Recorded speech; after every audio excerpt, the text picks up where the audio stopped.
विनम्र है लेकिन बड़ी स्वाभिमानी है।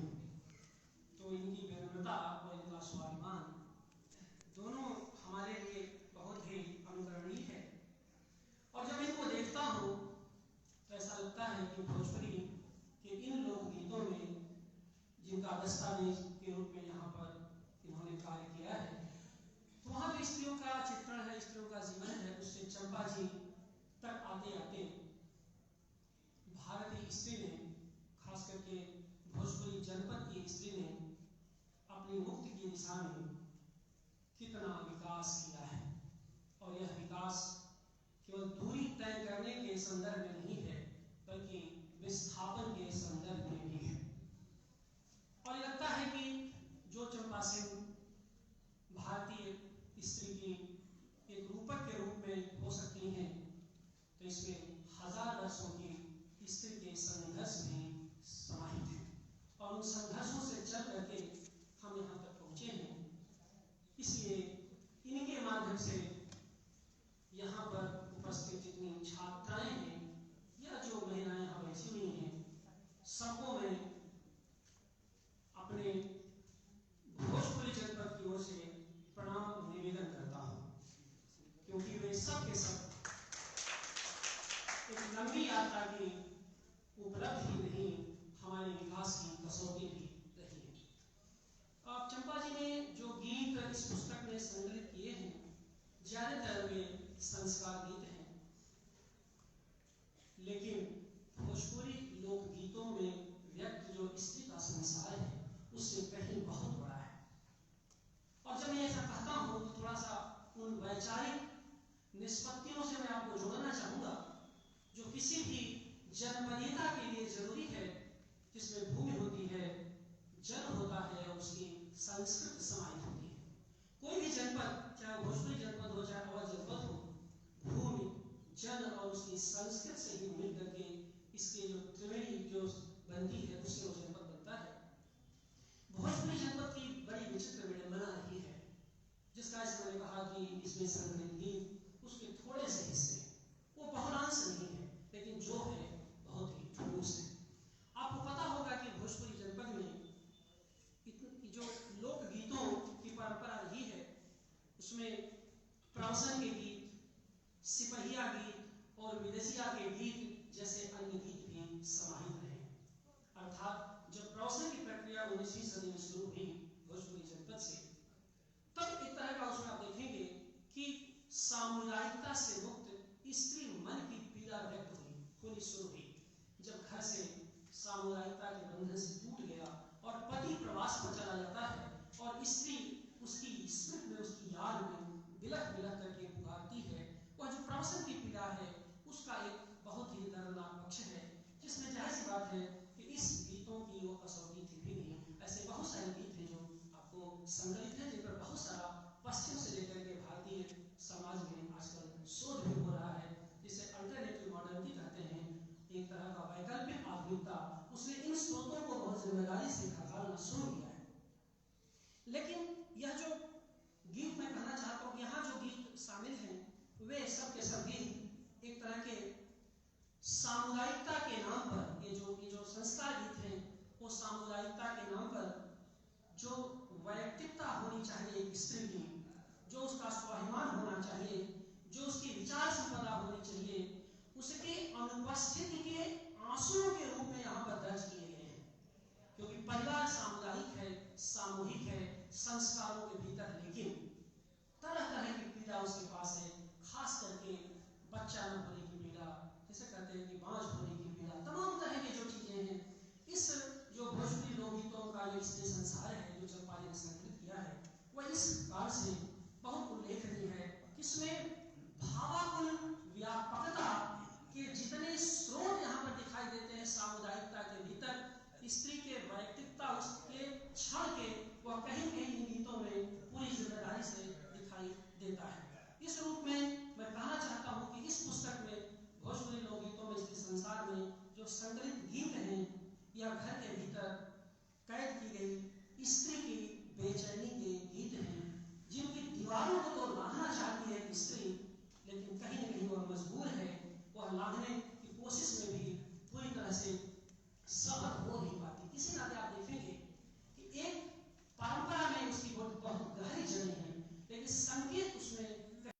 परिवर्तन का भी है। यद्यपि थोड़ा सा वो बहुत मुखर नहीं है। यह गीत आपको स्त्रियों के द्वारा लिखे गए संस्मरण है। मैंने इन लोकगीतों को स्त्रियों के द्वारा लिखे गए ऐसे संस्मरण मानता हूँ जिनसे उनकी दिनचर्याओं का पता चलता है। कहना चाहता हूँ कि यह लोकगीत स्त्री पीड़ा की प्रतिध्वनियां हैं और स्त्री पीड़ा की जो प्रतिध्वनियां हैं उसकी गूंज आज तक सुनाई दे रही है, चाहे विचार के माध्यम से, चाहे साहित्य के माध्यम से। वह सोचिए 1000 वर्ष बाद भी आज हमारे बीच वो किसी न किसी रूप में सुनाई दे रही है। तो इस रूप में कह सकता हूँ कि और जहाँ तक इनके अध्ययन की बात है, इन पर काम करने की बात है, तो यहाँ भी दर्ज करना चाहता हूँ पूरी वैचारिकी के साथ कि इन लोकगीतों को जैसा पढ़ा जाना चाहिए था वैसे पढ़े नहीं गए। और इसके पीछे 19वीं सदी के अध्ययन की दोनों जो विमर्श थे वो जिम्मेदार थे। एक तरफ राष्ट्रवादी विमर्श था और दूसरी तरफ औपनिवेशिक विमर्श था।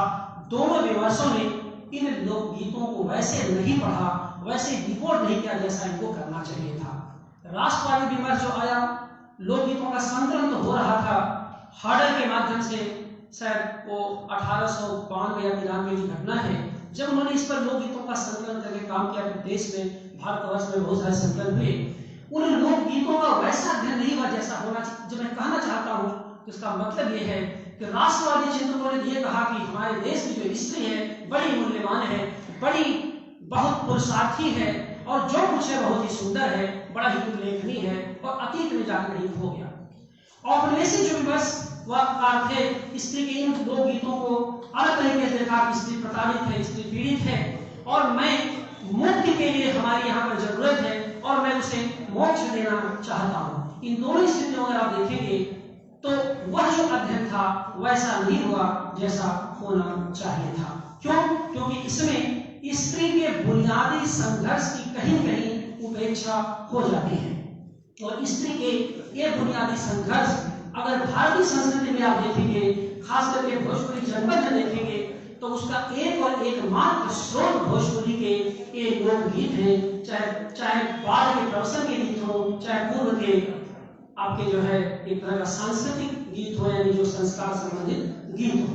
तो ये जो लोकगीतों के संगम के कार्य शुरू हुआ तो हमने शासित और शासक के बीच में की बाइनरी में देखना शुरू किया कि पुरुष स्त्री पर शासन कर रहा है, सामान्य जनता पर शासन कर रहा है, लेकिन स्त्री की जो बेचैनी थी, उसकी जो छटपटाहट थी, उसके बारे में हमने लगभग समझने की दिशा में कार्य नहीं किया। एक कल कार्य शुरू हुआ यहाँ पर हमारे छात्र भोजपुरी केंद्र के जिससे हमने कहा कि उल्लेखित उपलब्धि के रूप में हम सब यहाँ मिल रहे हैं। हमारे छात्र बैठे हुए हैं। आपको पता होना चाहिए कि 19वीं सदी में जब मशीन आई, जब व्यापार आया और जब पूंजीवाद आया, तो मशीन, व्यापार और पूंजीवाद ये जो 3 यंत्र आए और 3 तंत्र आए, इन तंत्रों के बीच में स्त्री ही नहीं भारतीय जन कहीं न कहीं विलुप्त होता चला गया। तो याद करो कि 20वीं सदी में जब इन लोकगीतों का जिन पिछले 100 वर्षों में जिन लोकगीतों की का अध्ययन शुरू हुआ, अध्यापन शुरू हुआ है, उसके पीछे पूंजीवादी विकृतियों और मशीनी विकृतियों के बीच में विलुप्त होते जन के खोज की तलाश नहीं है, यह कहना चाहता हूं। उस जन की तलाश के लिए जब हम कहीं पर गए तो हमको इन लोकगीतों ने बहुत सारी संभावनाएं दिखाई दी। इस नाते उस जन की तलाश में, वो जो स्त्री की तलाश में, स्त्री की संवेदना की तलाश में, उसकी परंपरा और उसके संस्कार के साथ और उसके संघर्ष की तलाश में जो यात्राएं हमने की है, उसी का दस्तावेज या पुस्तक है या ऐसी पुस्तक है। ऐसा नहीं कि कोई पहली बार इस पर काम हुआ है। लोकगीतों का बहुत संकलन हुआ है, बहुत अध्ययन हुआ है, इस पर बहुत शोध हुए हैं और खास करके विदेशों में जो सबाल्टर्न हिस्टोरियन है गंभीर कार्य किया है, जो कई बार हमको लगता है कि हम लोगों ने हमारे देश में वैसा कार्य नहीं हुआ जहां जैसा होना चाहिए था। फिजी है, सूरीनाम है, त्रिनिदाद है, मॉरिशस है, इन जगहों पर जो लोग हैं इन लोकगीतों के साथ वहां पर गए हैं और हमारे आपकी तुलना में इन लोकगीतों का संरक्षण उन लोगों ने ज्यादा किया है। तो ये हमारे लिए बहुत ही गौरव की बात है कि हमने चंपा जी के माध्यम से या एक तरह का ऐसे व्यक्तिगत या कुछ सामूहिक प्रयास के माध्यम से, इन गीतों के माध्यम से हमने स्त्री के संघर्ष, उसकी आकांक्षा के साथ साथ उसके संसार को बनाने वाले कारकों की भी पड़ताल करनी शुरू करनी है। तो जो स्त्री का संसार है, उसके कारक जो तत्व है, उसमें 3 प्रमुख बातों को मैं दर्ज करना चाहता हूँ। जैसी बात है कि अभी 3 वक्ताओं को बोलना है और तीनों वक्ता भोजपुरी जनपद से जुड़े हुए हैं और ये अपने तरीके से बात करें। इसलिए उन गीतों का, वो सारे गीत यहाँ पर दर्ज हैं, उन गीतों का मैं बहुत उदाहरण नहीं दे पाऊंगा, लेकिन उन बिंदुओं की तरफ मैं आपका संकेत करना चाहता हूँ कि इन गीतों को कैसे पढ़ें। कैसे? केवल गीत सुनाना या गीत को याद करना, उनके प्रस्तुति एक अलग चीज है, वो तो ठीक है, लेकिन उस की जैसे कि जब जब बाजे रे खजड़िया, अब यह जो लोकगीत है, इसकी वैचारिकी क्या है, इसका विद्रोह पक्ष क्या है, इसके भीतर की अंतर्निहित मनुष्यता क्या है, और किस तरह से जो है वो हिरणी किस तरह से अपना प्रतिरोध दर्ज करती है। इसको एक बड़े संदर्भ में, शासक और शासित के संदर्भ में अगर हम देखेंगे, उच्च और निम्न के विभाजन के रूप में देखेंगे, तो शायद हमारा मानसिक और बौद्धिक स्तर ज्यादा मुक्त होगा। तो क्या जो मैंने कहा कि 3 बिंदुओं पर मैं इस पर बात करना चाहूंगा। एक तो सबसे पहले प्रमुख ये है कि यह कि जो लोकगीत है, जो इसमें संकलित है, खास करके मैंने संस्कार गीतों के संदर्भ में बातें की हैं, इसमें स्त्री मन की पीड़ा व्यक्त हुई है, जिसमें रहते हुए एक स्त्री ने जीवन जीना ही नहीं सीखा, बल्कि वह इस पीड़ा के माध्यम से पुरुष मन के भीतर एक तरह का सांस्कृतिक रूपांतरण भी चाहती है। यानी वह पीड़ा में तो रहती है, लेकिन पीड़ा के साथ साथ परिवर्तन भी चाहती है, और पुरुष का विश्वास जीतते हुए, कई बार असहमत होते हुए भी। और आप देखिए, विद्रोह केवल इसे ये नहीं होता कि हाथ उठा करके और उलार होकर के चीख करके चिल्लाइए कहीं मैं विद्रोह कर रहा हूं। विद्रोह की गति जितनी धीमी होगी, उसकी आंच उतनी ही दूरगामी होगी, वो उतनी टिकाऊ होती है। कई बार जो मध्यम रोशनी में जो खाना पकने की परंपरा हमारे भोजपुरी जनपद में हम लोग जानते हैं, वो जो मध्यम आंच में जो प्रतिरोध के स्वर पकते रहे हैं सदियों से, अब तब जाकर के यह स्त्री इस लायक हुई है कि वह चंपा सी बनी है या चंपा जैसे बनी है। ये स्थिति तो उसने समाज और संस्कृति से संवाद करते हुए अपनी बात को पीड़ा के भीतर दर्ज करने की कोशिश की है।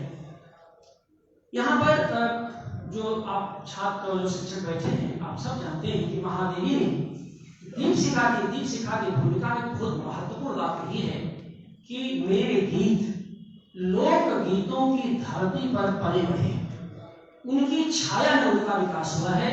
और जब मैं इन लोक गीतों को पढ़ रहा था और महादेवी को मैं सहसा याद किया, तो महादेवी की एक पंक्ति है कि और होंगे नैन सूखे 3 बजे और 3 बुझे और पलक रुके, आग चितवन में यहाँ सत विद्युतों ने दीप खेला। और होंगे नैन सूखे 3 बुझे और पलक रुके, वो कोई और होगा आर्द चितवन में, यानी चेतना की आर्द्रता के बगैर विद्रोह संभव है ही नहीं। और चेतना की आर्द्रता का मतलब होता है कि जहां गीलापन रहता है, सर्वाधिक करंट वहीं पर उतरता है। सूखी लकड़ी में विद्युत का प्रवाह नहीं होता, ये आप जान लीजिए। गीली लकड़ी जितनी ही गीली रहेगी, उसमें विद्युत का प्रवाह, ऊर्जा का संचार उतना ही तेज होगा।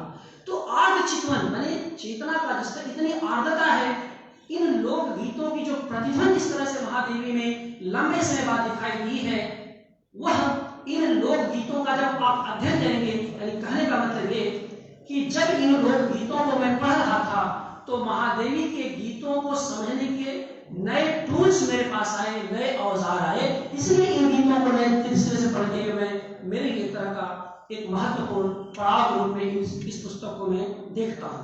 आप देखेंगे कि यहाँ पर क्या है, बेटा न होने की पीड़ा, ससुराल में तकलीफ होने की पीड़ा, बेटी के विदा होने की पीड़ा, परदेश गए पति की पीड़ा, और इन सब की पीड़ा में जो सर्वाधिक पीड़ा है वो बेटा विहीन होने की पीड़ा है। जो ये गीत है, इसमें जो संकलित गीत आप देखिए, बेटा विहीन होने की जो पीड़ा है। लेकिन आप देखेंगे कि जो लोग बेटा न होने पर, संतान न होने पर बोलते हैं, वही बेटा होने पर पूरी तरह से समर्पित हो जाते हैं।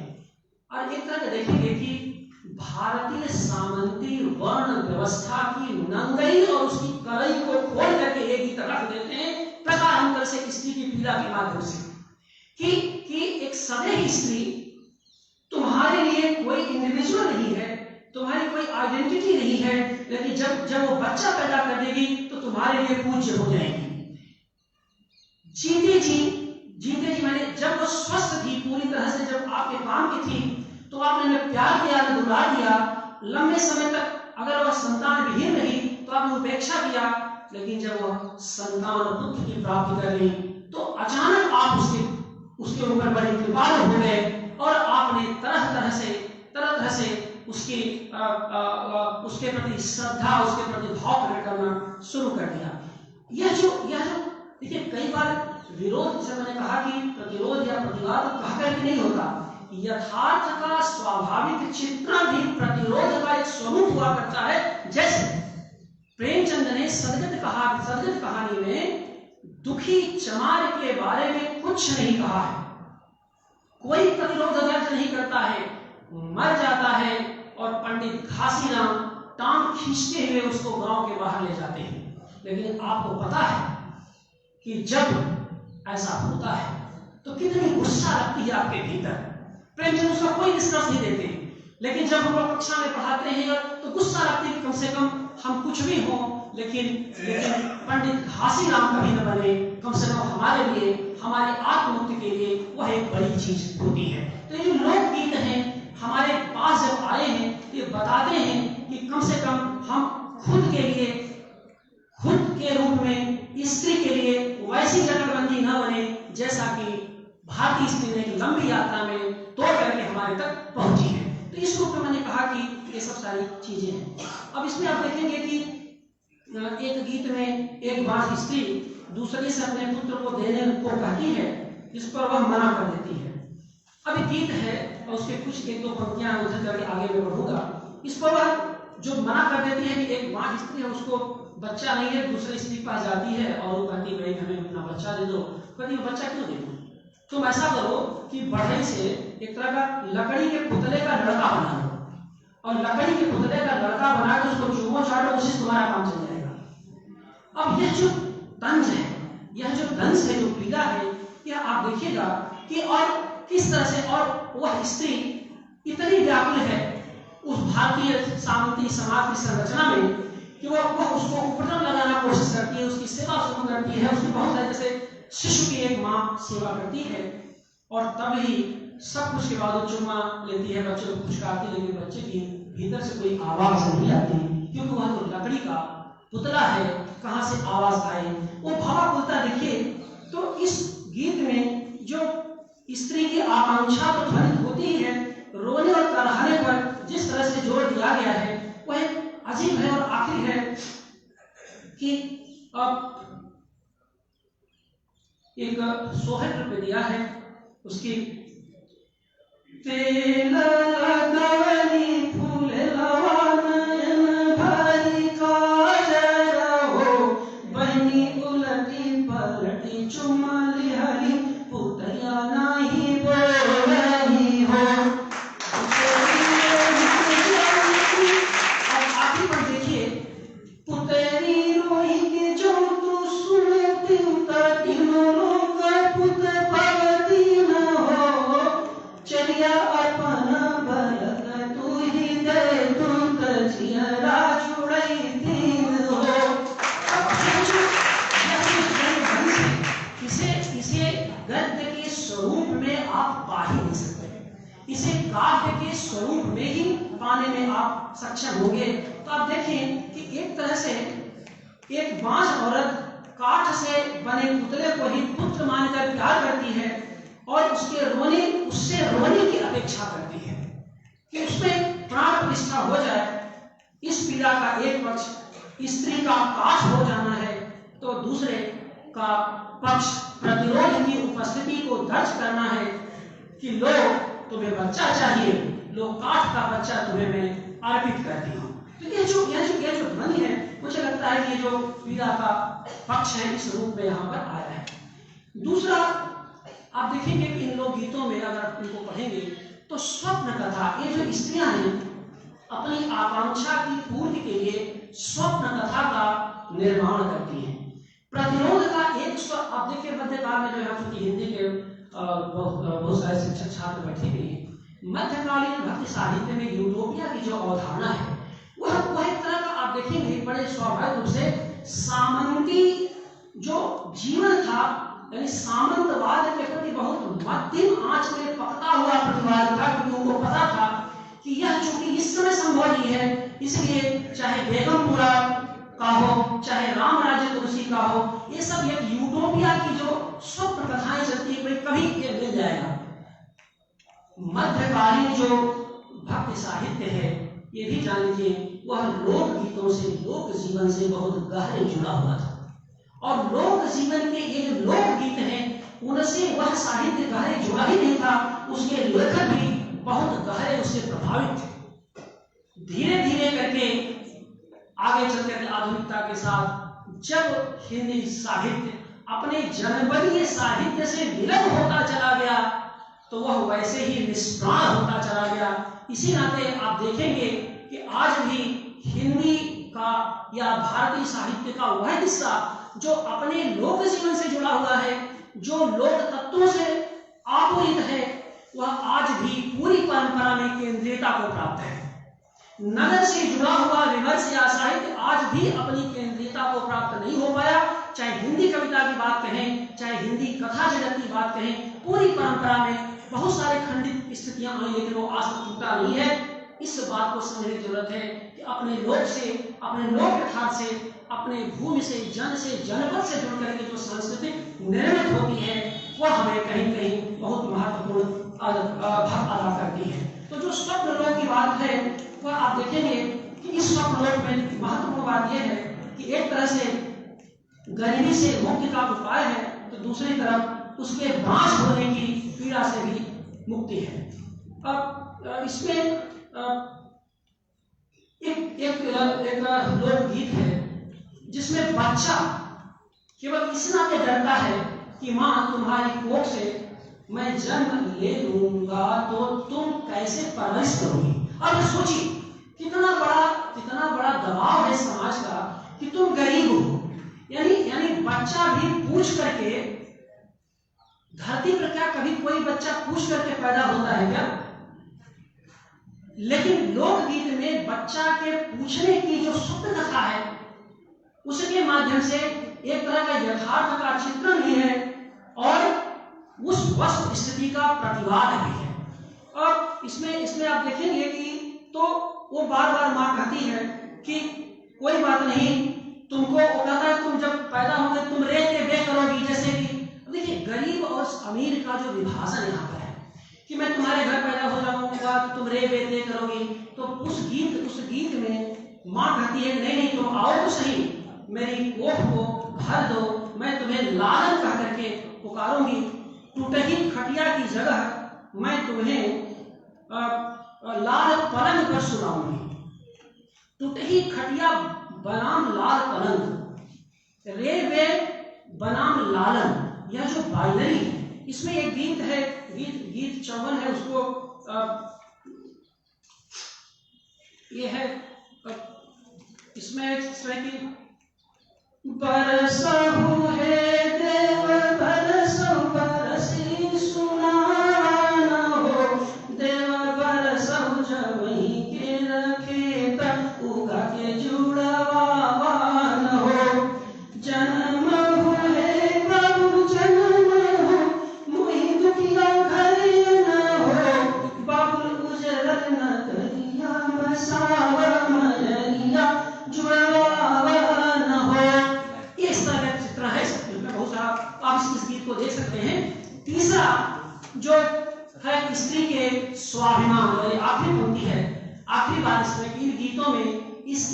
स्वाभिमान है वह पूरी तरह से व्यक्त होता है।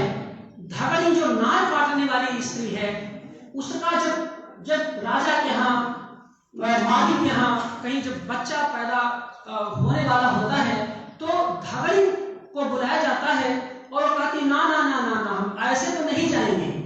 जिस डोली से रानी जाती है उसी डोली से मुझे बुलाओगे तभी हम जाएंगे, और ऐंठ जाती है। और आप जानते हैं वो जो उसका ऐंठना है, और उसका वो कहीं न कहीं से उस स्त्री के, देखो दलित समाज की स्त्री है, वहां पर आप देखिए उस समाज में स्त्री का वैसा दंश नहीं है जैसा कि उच्च वर्ण के समाज में है। एक बात ये भी है, उच्च वर्ण के समाज में प्रतिबंध जितना ज्यादा है उतना ही निम्न वर्ण के घर की स्त्री में प्रतिबंध वो श्रमिक है। याद रखिए, प्रतिबंध वहां पर ज्यादा है जहां स्त्री श्रम से कटी हुई है, वह बाहर के परिवेश से जुड़ने की उसकी मनाही है। लेकिन जो श्रम से जुड़ी हुई स्त्री है उसके पास इस तरह के घटनाएं नहीं होती। यद्यपि लोकगीतों में उससे भी बाँझिन के नाम पर उसे भी तरह तरह के दंश झेलने पड़ते हैं। तो इस तरह से आप देखेंगे कि इसमें इनके कजरी के, विवाह के बहुत सारे संदर्भ इसमें आए हुए हैं। मटकोरवा के गीत हैं, बहुत सारे चुनावन के गीत हैं, पर जो संस्कार बद्धता है उस रूप में, और यहाँ पर हास्य परिहास भी है, व्यंग्य विनोद भी है। इस तरह से जो है बहुत सारे इनमें है जिनकी पर डिटेल जाने की जरूरत नहीं है। इन व्यंग्यों को आपके सामने केवल मैंने सामने रखा कि लोकगीतों को पढ़ते समय याद रखिए कि आप 25 नवंबर 2021 में आज बोल बतिया रहे हैं, तो केवल लोकगीतों को आप उनकी ध्वनियां सुने, उस ध्वनि के पीछे जो अंतर्निहित गूंज उस स्त्री की है जो 1000 साल से इस परिसर और परिवेश में गूंज रही है, उसे वैचारिक रूप से समझने की कोशिश करें तो आपको पता चलेगा कि वह महज पीड़ा की अभिव्यक्ति नहीं है। उस पीड़ा के माध्यम से कहीं न कहीं परिवर्तन की आहट भी उन लोकगीतों के माध्यम से व्यक्त होती है। मेरे इस पुस्तक के बारे में यह एक तरह का मूल स्थापना रही। कुल मिलाकर हम ये कह सकते हैं कि यहाँ संग्रहित भोजपुरी के लोकगीत अपने गार्हस्थ्यिक बनावट में एक अलक्षित स्त्री के सांस्कृतिक दस्तावेज है। एक अलक्षित स्त्री के सांस्कृतिक दस्तावेज इस रूप में मैं याद करना चाहूंगा। ये गीत हमें बताते हैं कि आज के आधुनिक स्त्री के बनने के पीछे कितनी मार्मिक घटनाएं छुपी हुई हैं, और ये गीत यह भी बताते हैं कि संतान संपत्ति वह रूप से, संतान संपत्ति और रूप से उलझी भारतीय समाज की स्त्री को अपनी मुक्ति के लिए कितना संघर्ष करना पड़ा है। मैं समझता हूं कि ये जो इन सब चीजों से, संपत्ति से, शिशु से, रूप से, उसकी समग्र जो है आभा से मुक्ति की जितनी बेचैनी इन लोक गीतों में स्त्री के माध्यम से दिखाई देती है, वही भोजपुरी लोकगीतों के स्त्री संसार को बहुआयामी बनाती है। उनको व्याख्या के लिए, नई व्याख्या के लिए हमें आमंत्रित करती है। यह कार्य करके चंपा जी ने बहुत अच्छा कार्य किया है। ये दस्तावेज है और इस पर आगे आने वाले वक्त बोलेंगे। मैं इसी के साथ चंपा जी को एक बार फिर बधाई देता हूँ।